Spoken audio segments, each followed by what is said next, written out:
اليوم أهل الخليج والعرب والمسلمين يشعرون بالغضب لما قام أحد الإعلاميين القطريين على قناة الجزيرة بمحاولة التشكيك في موقف خادم الحرمين الشريفين الملك فهد بن عبد العزيز في قضية تحرير الكويت.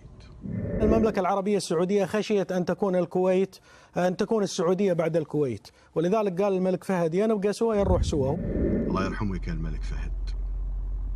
كنا ككويتيين وقت الغزو ننتظر كلماته التي كانت تداوي جروحنا وتخفف آلامنا. الملك فهد أعطى الأمل لكل الكويتيين بتحرير الكويت. الملك فهد فتح أراضيه لتحرير بلده الكويت، جمع كل القوات الشرعية لتحرير الكويت في السعودية وفي بلده، ووفر كل الإمكانيات. فلا يمكن أن ننسى موقفه. الله يرحمك ويغفر لك. ما في الكويت ولا في السعودية، في بلد واحد، يا نعيش سوا يا ننتهي سوا. هذا القرار اللي اتخذته أنا ولا في أي سعودي إلا واتفق معي على نفس القرار.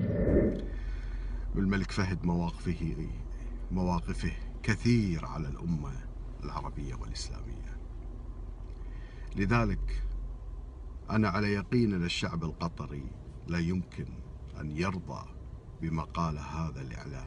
يبقى الملك فهد الله يرحمه أحد ملوك الفخر والمجد والعز،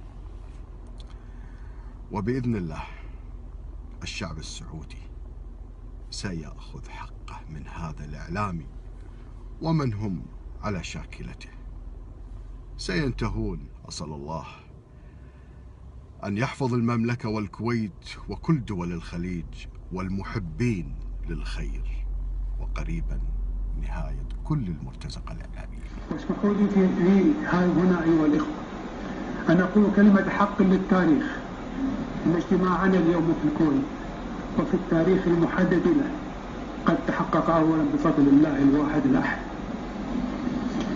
ومن فضل أخي الملك فهد وولي عهده وإخوانه وشعبه الشقيق بوقفتهم المبدئية التي اتخذوها والتضحيات الكبرى التي تحملوها والموقف الخطير الذي عرضوا بلدهم وشعبهم له.